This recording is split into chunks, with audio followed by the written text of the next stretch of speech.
When it comes down to it, our work over the Yamim Noraim, the days of awe, is about being somewhat less of a jerk in the coming year than we were in the past year. In all of the small ways that we fail, that we come up short, that we aggravate ourselves and others, trying to do somewhat better in the coming year.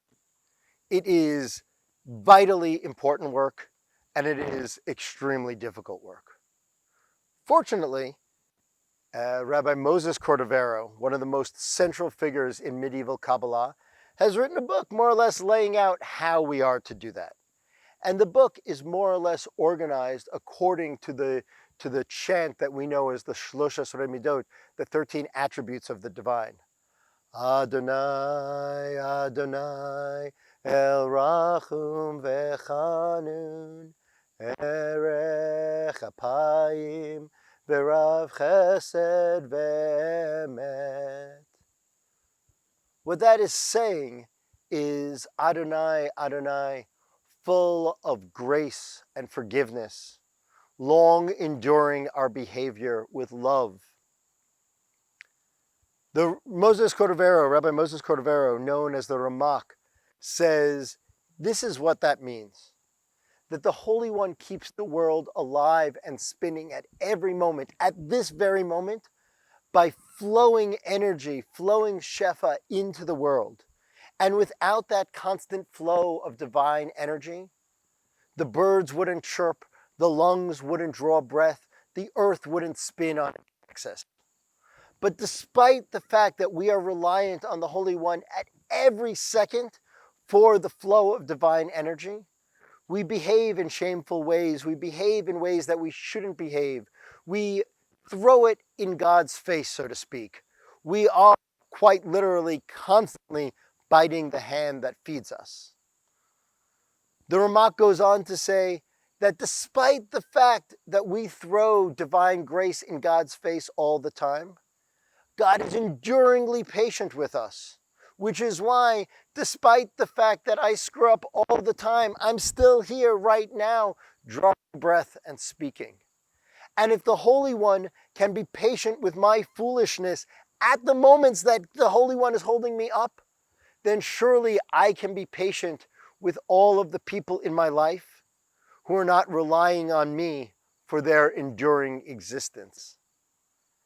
That practice, though, of recognizing how much patience I ask of others and letting that feed how much patience I make available to others is a hard one. It's an extremely hard one. I invite you now, as Ellen leads us in the chanting of the Shlosha Asrei Midot, these 13 attributes, to contemplate a story that is central to you, a story that is central to how you understand yourself. And think about the other people in that story. Think about who they are and how they might tell the story.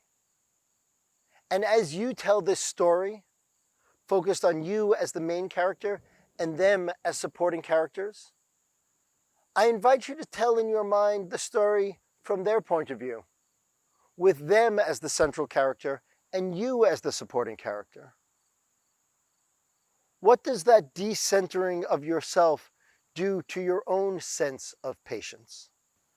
After Ellen leads us in the chanting, we'll hear from BHA member and board member Karen Mayer.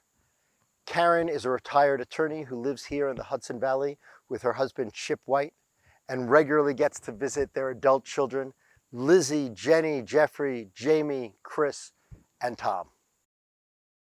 Adonai, Adonai, El Rachun Vechanun, Erech Apayim, Verav Chesed Ve'emet, Notzer Chesed Le'alafim,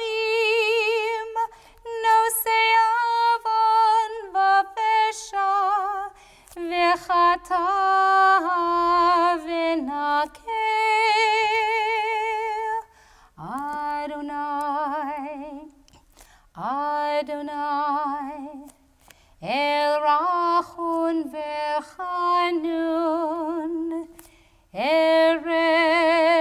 כפיים ורב חסד ואמת, נוצר חסד לאלפים, נושא עוון ופשע וחטא ונקה. אדוני, אדוני, אל רחום וחנון, ערך אפיים ורב חסד ואמת, נוצר חסד לאלפים, נושא עוון ופשע וחטא ונקה.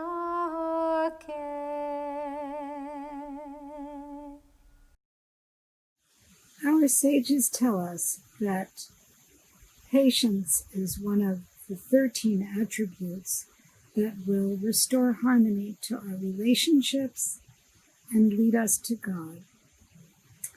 Well, if that's true, my patience has been sorely challenged by this year. Between being cooped up at home, being unable to kiss or hug my children and my grandchildren, to see my friends in person, and to have to do everything remotely and on a tiny screen, well, it just hasn't been easy to be patient. Rabbi Cordovera tells us that we must be patient and slow to anger in even the most extreme circumstances. He cites as an example that God helped to restore the borders of Israel even though the people rejected God and worshipped idols. Well, that certainly hasn't been easy this year, to forgive everything that's going on around us. I don't know, not so easy. And even though it may restore harmony, I have a question. Must justice take a back seat to mercy? When Rabbi Cordovera asks us and instructs us to forgive the unforgivable, what are we to do with the problem of evil? How do we address it? Where is our anger? When it comes to an individual person, Rabbi Cordovera instructs us to look for one characteristic that makes that person good, that makes that person, as Brent would say, Rabbi Brent would say, wonderful. Or if we can't find that, then to forgive the person because of the righteous people who are that person's ancestors, or all of our ancestors. None of this is easy. I come to all of these attributes of God and mercy with a sense of doubt, being unsure if I believe in God or if God believes in me. And yet, once again this year, I will recite these attributes. I will try to emulate them and incorporate them into my life, into my being, and to hope that maybe in the process I might yet catch a glimpse of the face of God.